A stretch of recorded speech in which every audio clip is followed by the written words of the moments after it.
নমস্কার বন্ধুরা, আমি চঞ্চল আপনাদের জন্য আজ আরেকটি নতুন টপিকে ভিডিও নিয়ে চলে এলাম।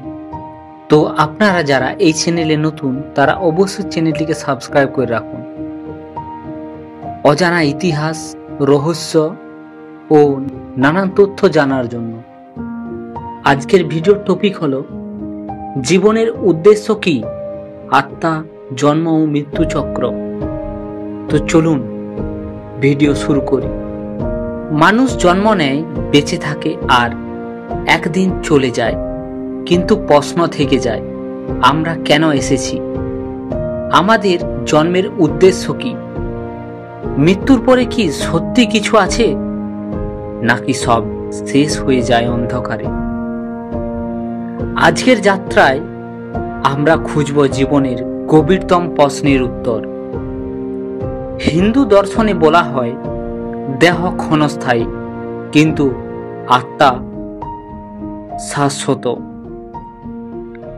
গীতায় শ্রীকৃষ্ণ বলেছেন আত্মা কখনো জন্ম নেয় না, কখনো মরেও না।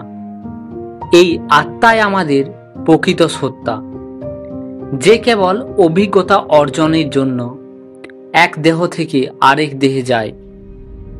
জন্ম ও কর্মফল, প্রত্যেক জন্মের পেছনে থাকে কর্মফল। যা করি তার ফল আমাদের ভোগ করতে হয়। তাই কখনো আমরা ধনী পরিবারে জন্মাই, কখনো দারিদ্র, কখনো সুখে থাকি, কখনো দুঃখে। আধ্যাত্মিক শাস্ত্রে বলা হয় কখনো কিছু আকস্মিক নয়, এই সব কর্মফলের হিসাব। মৃত্যু ও নতুন যাত্রা, মৃত্যু কখনো সমাপ্তি নয়, বরং একটি নতুন যাত্রার সূচনা। আত্মা পুরানো দেহ ত্যাগ করে নতুন দেহ ধারণ করে।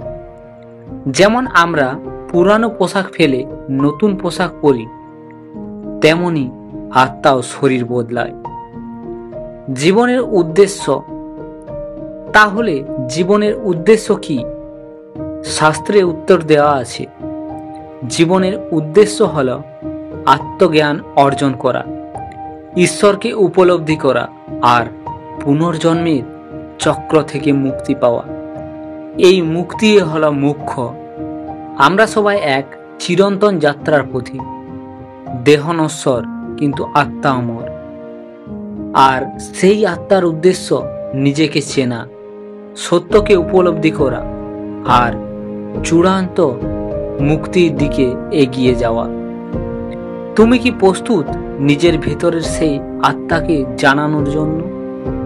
তো হ্যালো বন্ধুরা, এখানেই ভিডিও শেষ করছি।